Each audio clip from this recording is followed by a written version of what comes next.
there was a significant gap in the market. There's people that want certain things in space that the current launch industry and the rest of the space industry just wasn't providing at any cost. Defense industry moving to things like tactically responsive launch, where we want to not only deploy things rapidly to a new orbit, but have the capability to reconstitute either constellations or on-orbit capabilities. It's not moving to a faster handoff time and scheduling time. And that's where Sagittarius Logistics comes in. Building the hardware of our rockets and the logistics infrastructure of our company from day one to be able to schedule launches days and weeks ahead of time, that's going to open up an entirely new economy that people are going to feel the value of every day on Earth. All right, welcome to another episode of DIB Innovators. Today I'm joined by Jonathan Slavik, or John, co-founder and CEO of Sagittarius Logistics. John, thanks for joining today. Yeah, thank you so much for having me. Really excited to get to talk about my work and its applications to the commercial and defense industries and beyond. Yeah, super exciting. These are always great conversations. So let's start with your background. I mean, you didn't just go from a space engineer to owning a company or founding a company. So how did you get there? And what key things early on in your career kind of pointed you to this is an opportunity space that you want to go take advantage of? Yeah. So I started my career in engineering, but very focused on the world of manufacturing and did that at a startup that was run very well. I got to see sort of how things can go well and how you can do not only the 0 to 1 scale, but the 1 to 100 scale and sort of the trials and tribulations that come along with that. But pretty early in my career, I actually transitioned over to working at SpaceX and just got a totally different exposure to how a large scale, operation can work in a very unique way. And that got me really inspired with the topics I was working on that we'll get into a little bit about what Sagittarius is really founded on. So I left and went back to grad school, got some more education in the space economy, and then started working for yet another startup out in Mojave, California, flying rockets all the time. And as I was working there, I would say the thing that really told me like, hey, what you want to do, what I really want to do in the space industry needs a startup, is seeing that there was a significant gap in the market. There's people that want certain things in space that the current launch industry and the rest of the space industry just wasn't providing at any cost. And hey, if there's a market opportunity that serves both commercial and defense that no one's filling, that's an opportunity to go in there and say, hey, we need to start something new that from day one can be focused on this brand new exciting market. Okay, and we'll get into that, but a little bit on SpaceX. Fascinating. I've had so many founders have come out of that ecosystem to start, their own companies. What really enabled that? Like, why is that? I would say one of the really unique things about coming into SpaceX is being in an environment of just such enveloping and ubiquitous competency. Just to say, everyone that you work with is good at their job. So everywhere you turn, someone's not saying, well, not my job, I'm not going to work on it, or that's not working, or that's too hard. Every time that, you run into a challenge or an issue, everyone there is just so driven and capable to solve the problem and keep moving on. And I think that environment and being inspired by other people in that environment lends itself very well to stepping out and saying, hey, I'm an entrepreneur, I'm a founder in this space and this ecosystem. There's a million unsolved challenges around me. I'm going to see the one that I know I can tackle and is the most interesting to me. And I'm just going to dive in and I'm going to solve it. And I trust myself that I can solve that problem. And I think that's why you see a lot of founders coming out of SpaceX is just drilling in that capability and that knowledge to say, if there's a problem in front of me, I can just solve it and I'm enabled to do it. So even as an engineer, you were an engineer at SpaceX, correct? Yeah. I was a manufacturing engineer on the Dragon program. Yeah. So were you able to see at your level the entrepreneurial spirit of SpaceX? The different way of operating. Do you think that helped, or was it more status quo, kind of normal, larger company or scaling company? Did that have a piece of it, or? I don't know if I'd call it necessarily the entrepreneurial spirit. Just the company had gotten very large, very structured, as you have to when you grow into the many thousands and tens of thousands of employees. I think we were below 10 at that time. But anyway, large corporation like that, you can't really say it's entrepreneurial and it's startup, but the way it was structured, I think, was really interesting, giving engineers, all the way down to the base level, and even with the title of engineer, had a lot of latitude and authority given to them to solve problems. If you say, "Hey, I see this problem, or I see this issue, or I'm working on this, and I know the right way to solve the problem," you are fully enabled to say, "All right, go for it." The solution is on you, right? If you're wrong or there's something wrong with the solution, you bear the responsibility for that, but you're enabled to move quickly and solve problems. And I think going back to another company or other organizations where you're not enabled in that way can be frustrating to a lot of SpaceX engineers, and that's something that entrepreneurship really gives you to say, I see the problem, I see the solution. I'm just going to go from A to B, and there's no one holding me back. There's no, or at least not an overabundance of infrastructure getting in my way. Obviously, there's quality and buy-offs and things like that to make sure that we're being safe and doing things well. But generally speaking, the authority and autonomy given to engineers there, I think, lends itself very well to new entrepreneurs. Yeah, I mean, that's great. That delegation and just freedom to do what's right. That does slow down. So that's impressive at a big company. So when you looked at the gaps that you identified coming out of SpaceX of what was not being filled, what were those? And then give me the overview of what is Sagittarius? Why did you make it? Yeah, absolutely. So, one of the key insights that I saw in the space industry is that we've made a very subtle shift from commercially supported infrastructure and ecosystem. So, in the commercial market, there's commercial satellites, there's commercial companies, but you trace their customer back, their customer's customer, and so forth. You get back to government funding, and the same thing on the defense side. Obviously, that's all going through government budgets. But there's this new crop of industries in space, whether it's the in-space data centers or whether it's on-orbit manufacturing, right? The things like pharmaceuticals that Varda and some other companies are doing, things for fiber optics and other applications that can only be done in space that have true, pure commercial application, right? They close as a commercial ecosystem without government support. And we all think that that's great. We just need a little bit more launch. That's the obvious next stepping stone. But that's really a fundamental shift in what those companies need from a launch provider. Right now, for, you know, non-responsive sort of peacetime space applications in defense, it's okay pushing a launch out 2 to 3 years as we're scheduling it. And the commercial industry has put up with the same thing, saying, hey, if I need to put up a new Maxar satellite or a new DirecTV satellite or something, I can schedule that out 2 years and hand off my satellite 8 months beforehand for acceptance testing, and that's acceptable with that business model because ultimately it traces back to government funding. But with this new commercial shift, those companies need to move at a market responsive speed, right? They need to be able to respond to what does my customer need on the ground today, and how can I respond to that and shift to that in a way that maintains my profit and my business model. And that's just not what the space industry is set up for today. At the same time, we see the defense industry moving to things like tactically responsive launch, where we want to not only deploy things rapidly to a new orbit, but have the capability to reconstitute either constellations or on orbit capabilities in a really, really quick turnaround time, partially just to be able to replace them and partially as a deterrence for actually going after those on orbit assets. And the launch industry is coming down on cost. It's using full reusability. It's talking about getting more and more launches, but it's not moving to a faster handoff time and scheduling time. And that's where Sagittarius Logistics comes in. We saw this new opportunity in this rapid lead time, quick turnaround launch market that really needs to get filled to allow the commercial industry to flourish and the responsive defense industry to flourish.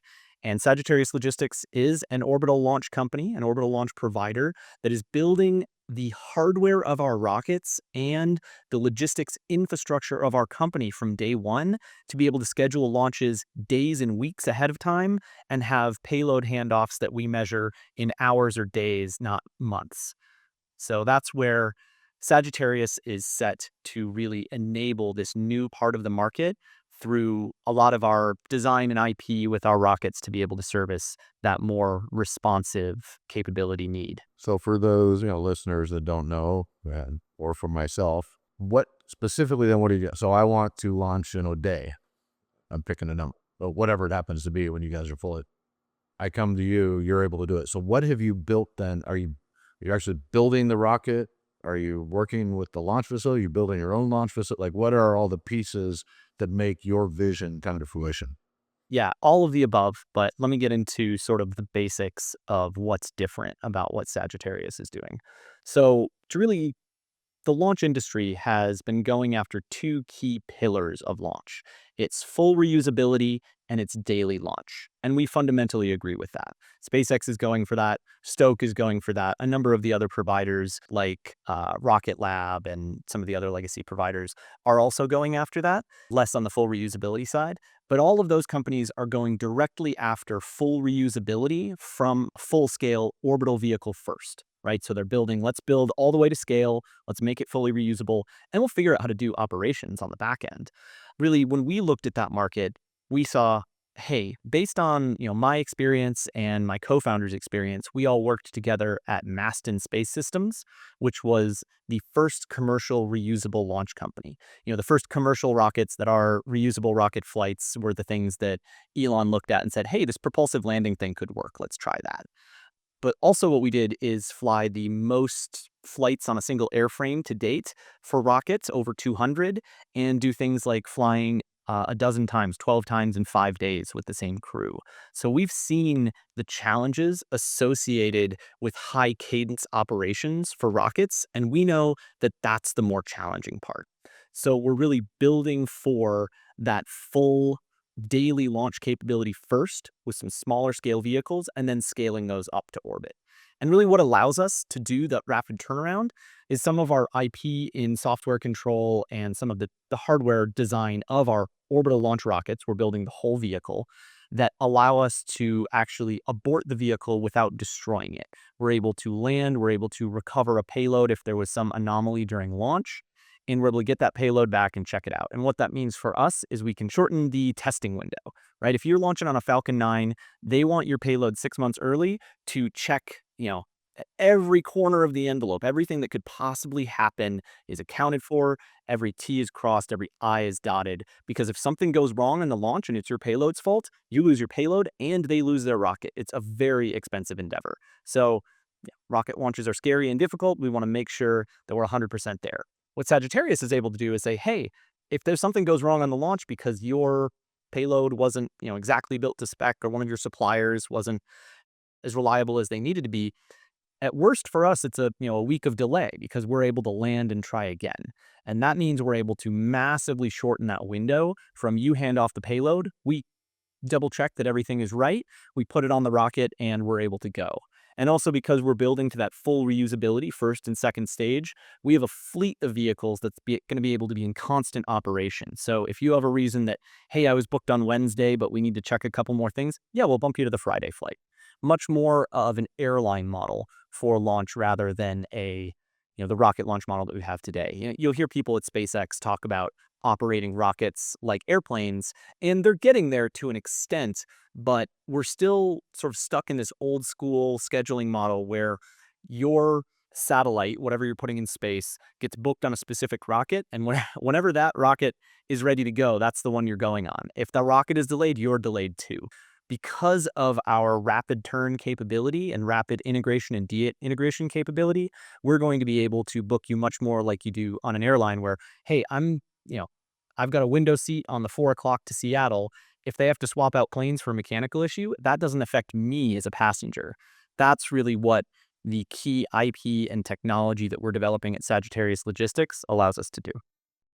And so what is, as you look at that whole, I call it kill chain, but launch chain, if you will, what are the key enablers that make this? Is it the fact that, and I'd like to understand more, like how your rocket is, you can abort, take off, let's say you take off and all of a sudden you notice something's going wrong. You can abort it right there and then come back and land. Like, what does that look like? And is that one of the key enablers, or is there another piece of this that really makes it different? Because what it sounds like is you can get the rocket down fast, turn it, fix it, or maybe there's another one, but then you're just launching more and more. You can launch more and more.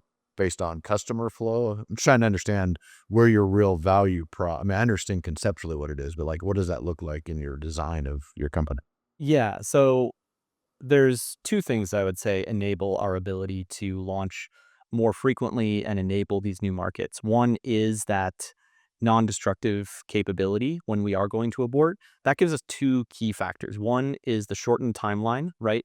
If we have a rocket that can take off and say, "Ooh, hey, something's going wrong," you know, do a go around, come back down kind of thing, to use the airplane analogy. And rather than saying, "Hey, we're taking off, something doesn't look right, I'm going to punch out," which is what we do now, we're able to go around and come back down and see what's happening.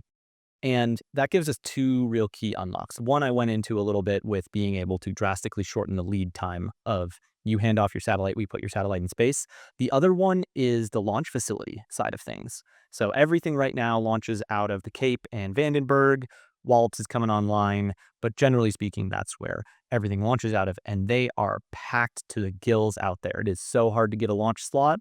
That's becoming a challenge for folks. And there's really only so many places we can launch on the coast that really makes sense from an orbital mechanics perspective. Without getting into the rocket science a little bit, there's very specific coastal locations you can launch from and some you can't. Now, the holy grail for launch has been, what if we weren't stuck to the coast? What if we could fly over land? And that's always been something that the FAA has said, absolutely no go, we're not going to do it. If you have to hit the abort button, it's going to rain rocket pieces all over Oklahoma City. We're not going to let that happen.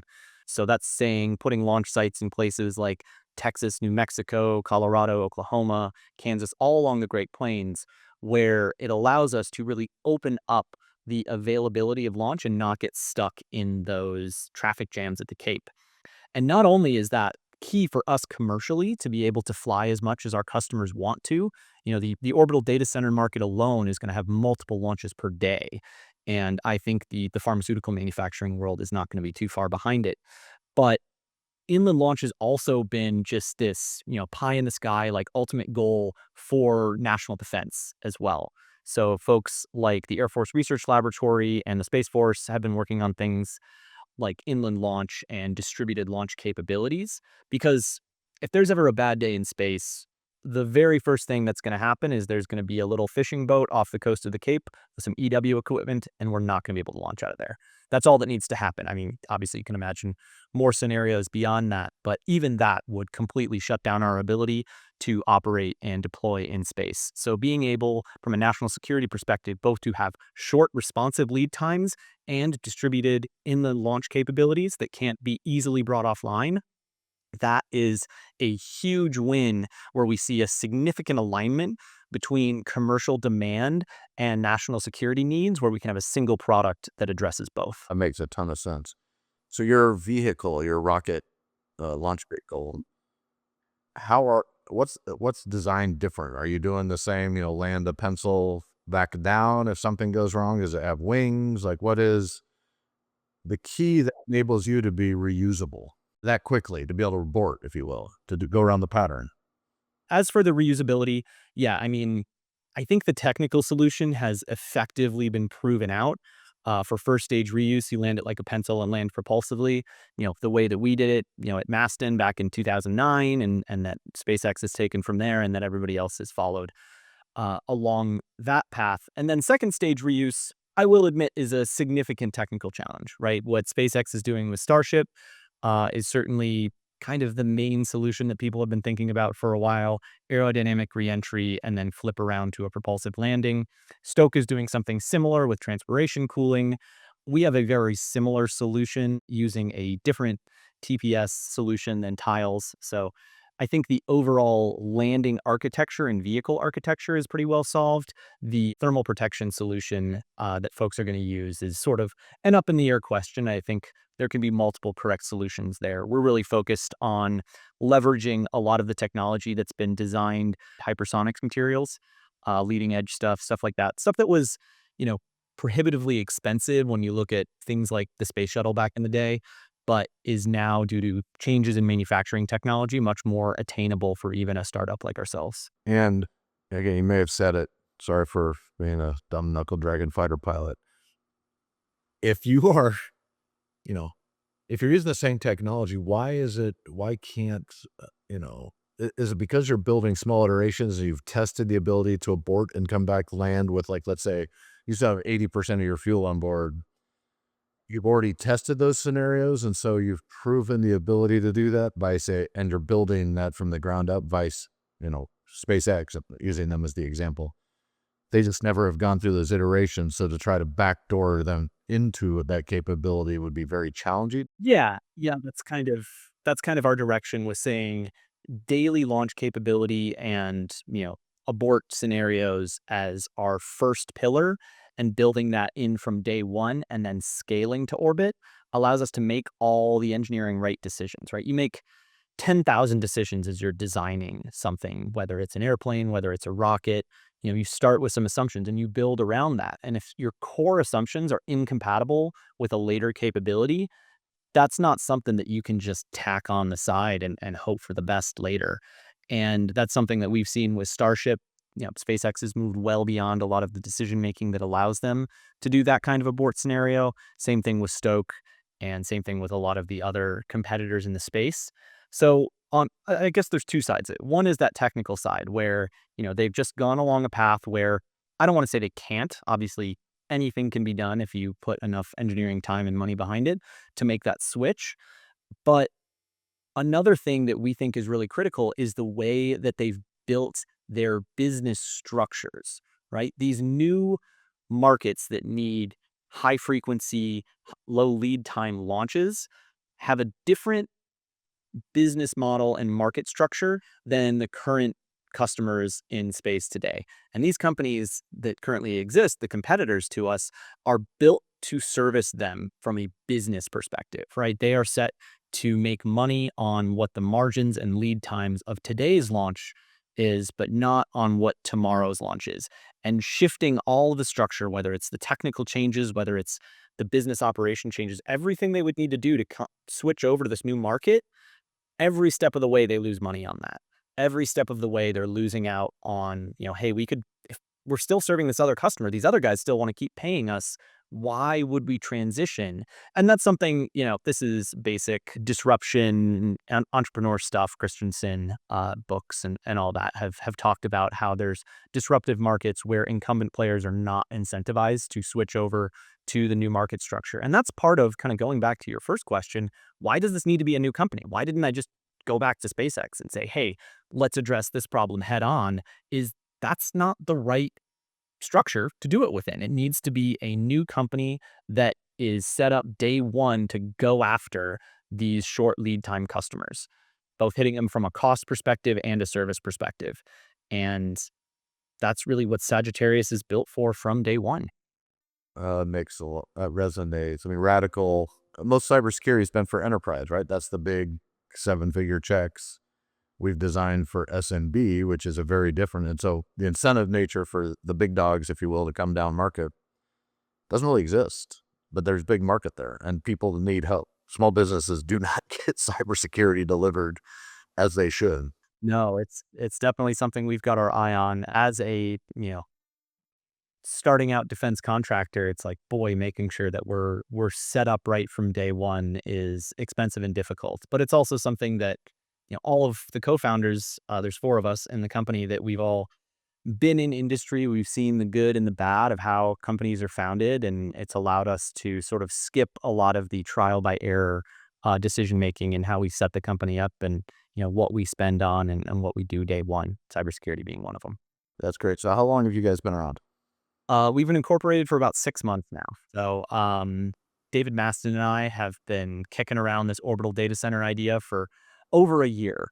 We were sitting out at a bar in the desert in California when he brought up this crazy idea of orbital data centers to me. And I thought, Dave, you're crazy. And he said, hey, look at the math. And I looked at the math on it and said, oh, no, you're not crazy. This is going to happen. This is just had all the economics line up that this is just a better way to do things. This is going to happen. And we initially thought, oh, should we make the data centers? And we looked at the market and saw there's other people already doing amazing work in that field. But that's how we identified that, hey, these guys need something that doesn't exist in the launch market. Let's go for it. So yeah, then the idea's been around for a little longer, but we've been a true company for about 6 months. That's great. And how are you handling, cap or like road, what you can share? for roadmap of how you're going to build this out, capital requirements, how are you kind of approaching that? Yeah, so one of the things that's been really drilled into me in a lot of like the graduate work in space economics and space resources that I did at the Colorado School of Mines here in Golden, Colorado is you absolutely need to have early stage revenue, right? There once in a while you'll get something like Stoke where they're able to raise over $1 billion on the promise that they're going to be able to turn this into a successful business. But generally speaking, that's not how successful businesses go. I think a good example of someone doing it right would be Lunar Outpost, also based here in Colorado, that's doing lunar rovers. So they've got the Lunar Terrain Vehicle, the new moon rover for the Artemis program going back to the moon. They're very wildly successful, really great company doing stuff in cislunar space. But their very first product was an air quality sensor. And they were working on that for some in-space applications, but they found that it worked really well in oil fields and said, hey, let's start making these, let's start selling them, let's bring in revenue, let's keep the company alive. So that example among many has shown us that we need to start with revenue. So our early stage vehicles, like you were saying, we build these smaller vehicles that we can confirm our abort systems, we can confirm everything and do sort of those test flights for ourselves.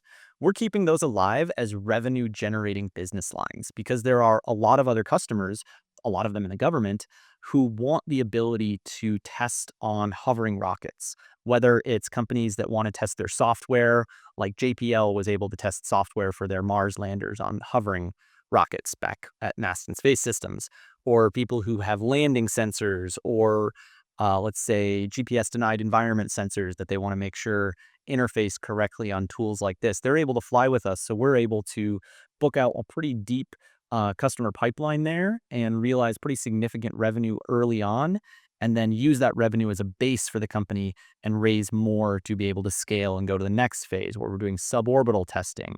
That helps us on reentry testing and other technologies that we need to validate, but it also allows us to be a target for Missile Defense Agency applications. It allows us to work with the Air Force Research Laboratory on their point-to-point cargo systems and continue to provide that capability to the ecosystem and to the national security apparatus in a way that provides value and revenue to us. And then so once we do get to orbit in the early 2030s, we've already been a revenue generating company that's dealing with customers, that's dealing with payload, has all of this built into our business model. So we're ready to transition to that high frequency operation. We're not even really starting high frequency operation. We're just transitioning it from one business line to another. I love that approach. That's very cool. And I agree. It's a lot easier to raise money when you have revenue, Absolutely. or you're going to sell off a lot less of your company when you already have revenue. One of the two. Yeah. And I mean, the capitalization requirements for getting to space are high. I'm not gonna lie and say we can do it on a shoestring. We're gonna need pretty significant capitalization. We think Rocket Lab is sort of a good benchmark for how much money to raise, but it's one of those where, yeah, if we're showing revenue early on, if we're a healthy company, it's going to be much easier for us to scale quickly. Yeah, have you raised your first round yet? Or are you still? We're in conversations with folks on our first round. We're sort of seeing when the market fit is correct. We've got some angel money that's been supporting us up until now that we've been able to use to put a down payment on our first rocket engine, which is pretty exciting, and do some other initial hardware work to sort of set the stage and make sure we're set up. And yeah, looking at what market demand for a raise be at this point. How big is their first rocket engine? Just out of curiosity.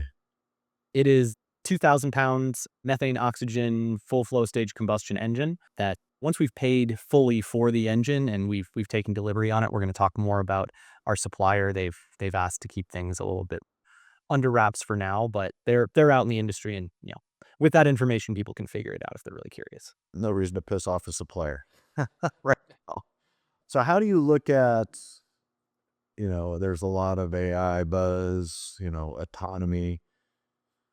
When you're doing this, potential aborting capability as well as full launch, how do you measure or how do you envision, balancing autonomy and human control? Yeah, we want to have, I think the best way to describe it is human on the loop, where the system can operate fully autonomously.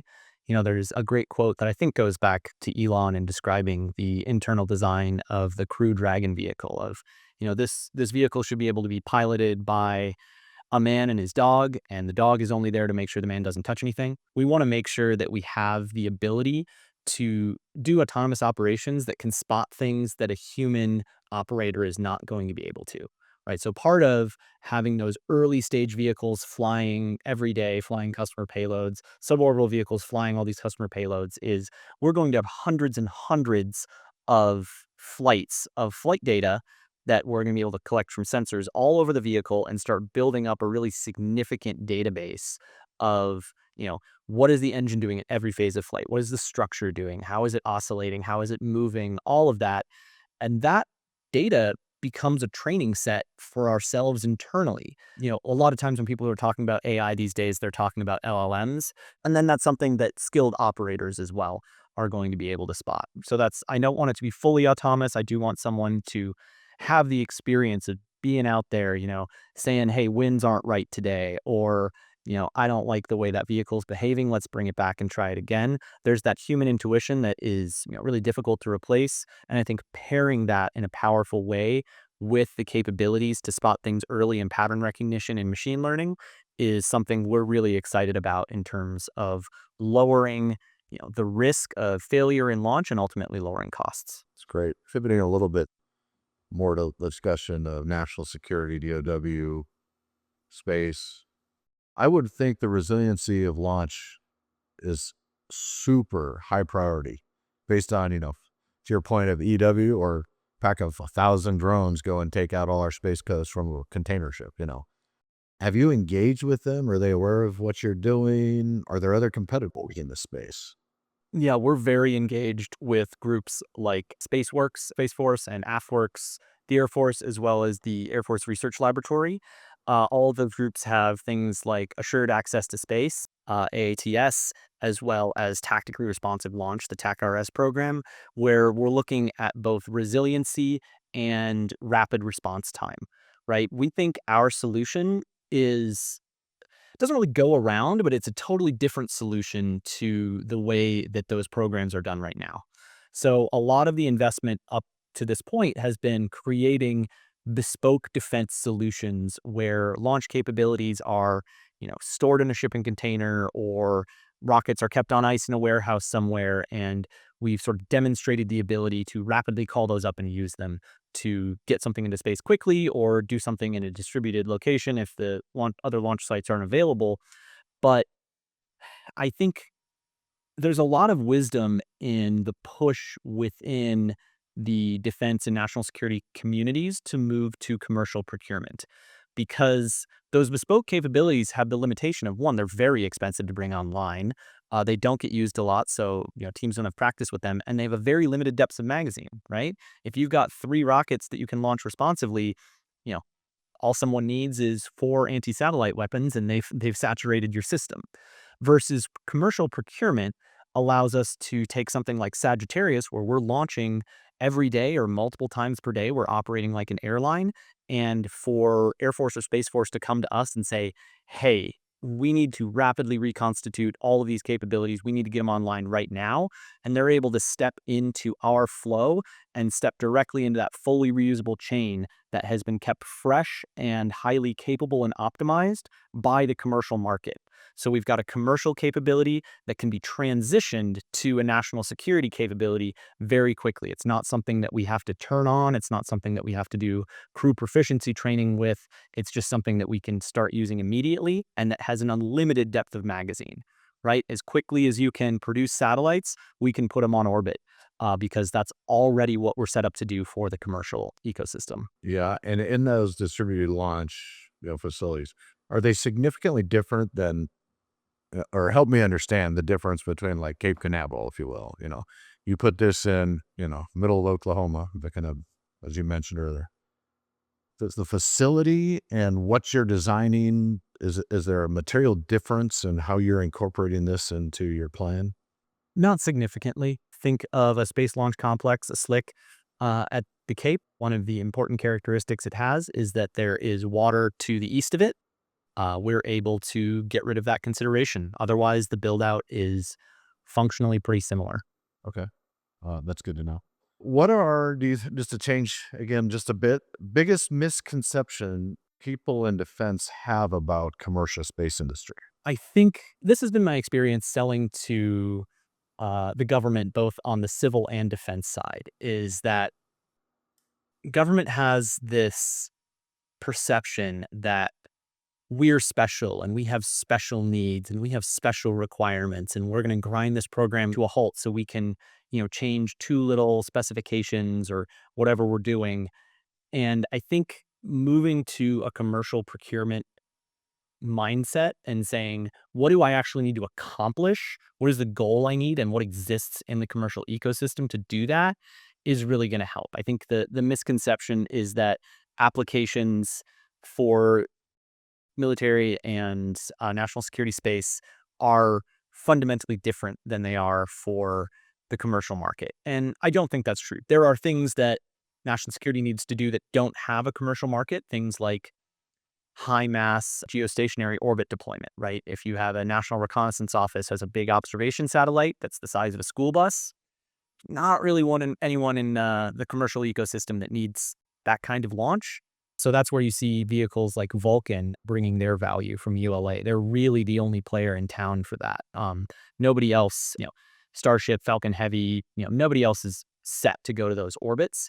So they're able to sort of have a niche there and use and keep that capability live doing heavy lift to LEO of, not using the full capability of the vehicle, but just using what's available. And I think that's a good example that can sort of work in reverse. If we have a capability that is more than a government need for a commercial application, if now we're saying, hey, I've got to launch my, Space Force satellite to go to a very specific orbit, just choose what's available on the commercial market and, accept some of the differences and requirements that is going to save you a lot of time and money in procurement. Yeah, I think that's a great perspective. So if we look, 10 years from now, how do you envision this economy, space economy, paint you, and I think we've got some ideas where you're going, but what does it look like? What's the general population's engagement with it? More on the commercial side than defense. I mean, defense we know is going to keep going, but what does this look like? I think it's really exciting. I get really, worked up and excited about this because I think we're going to get to a situation where we get past this misconception that people have of, hey, when we're investing in space, we launch all that money up into space and it never comes back. And the value does come back to us. Right now, it's a little bit more intangible. GPS on your phone works, and there's, better imaging that allows, the weather report to be better than it was 30 years ago. But in 10 years, we're going to have true commercial applications that are doing things in space that can't be done on Earth, right? There's going to be new medicines. There's going to be cures for cancers and other diseases that use things that are crystallized in zero gravity that we just can't make here on Earth today. We're going to be able to take all of these data centers that are jacking up everyone's power bills, that are using up all their water, that are, zoning all the land that, people don't want in their backyards. And those are going to be more profitable and cheaper to operate in space. So we're going to get all the advantages of all this compute and data centers without having it in our backyard and without affecting us. So I think people are really going to feel the value coming back from space affecting their everyday lives.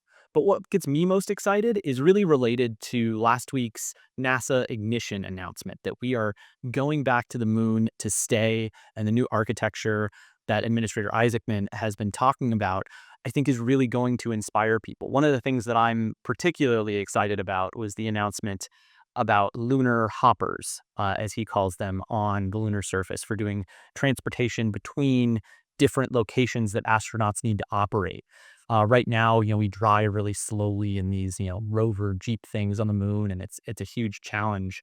What we're doing now at Sagittarius are early stage terrestrial vehicles that are for, government customers to prove out their technologies. Those are going to transition really well to this new cislunar in-space economy, and things like mining resources that only exist on the moon that don't exist on Earth that can bring value back once we have that transportation ecosystem, not only to orbit, but on other celestial bodies, on things like the moon, to be able to bring that stuff back and up off the surface or transport it long distances on the surface, that's going to open up an entirely new economy that people are going to feel the value of every day on Earth. That's cool.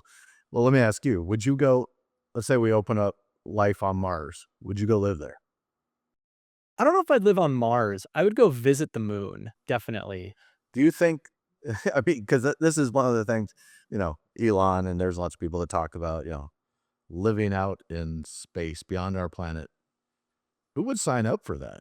I mean, it would be neat to go try it, but man, Man, you think about, in the age of exploration when people were going out on ships into the unknown to say, I wonder what's out there, whether it was, sailing from Spain out, to see what was going on, or whether it's, the groups that started in, Australia and Polynesia and, just went straight out into the ocean to hope that they found an island, whether it's Fiji or Hawaii or something, and populate those. There's always been people who have that explorer spirit who say, I want to go see what's out there and I want to go learn to live off the land, right?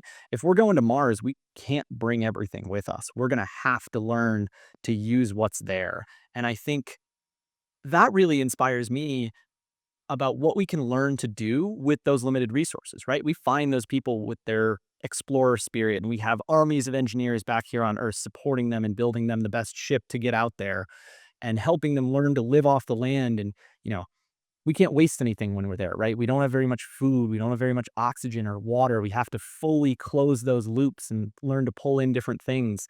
And that technology that sort of is driven by that scarce economic system that we have out there, it spins back to Earth and allows us to have more productive, lower waste, lower cost, higher efficiency, closed systems here on Earth. And that's where people are going to feel that every day, where it's like, hey, if my energy bill goes down, if my food bills go down, my water bill goes down because of the technology that was developed for Mars, people are going to feel that. And I think it's going to make the world a better place. yeah, I agree with you. I think AI, we talk about AI, you could get into all these conspiracy theories going to destroy the world.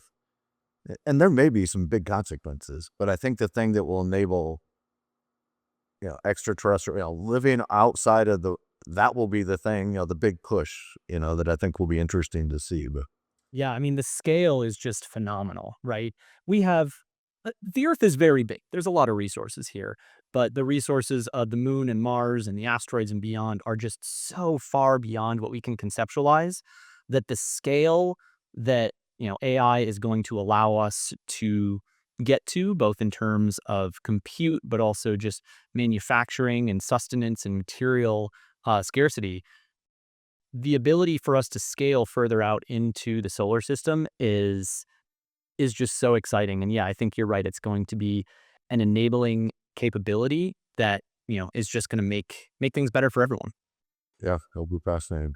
Well, John, this has been fantastic, and I really appreciate it. If people want to follow what you're doing or how to get in touch with you, how would they do that? Yeah, we've got a website, sagittariuslogistics.com. You can read a little bit more about what we're doing there, and you can sign up for our newsletter if you're interested in following along with what we're doing. And then I'll be at Space Symposium here in Colorado Springs and making other appearances around the nation and around the world through the rest of 2026. So looking forward to connecting with anyone who really is interested in following what we're doing. Well, fantastic. Well, as a fellow Colorado company, we'll get together for a beer, but really appreciated this time, and we'll chat soon. Yeah, sounds like it. I'll hold you that beer.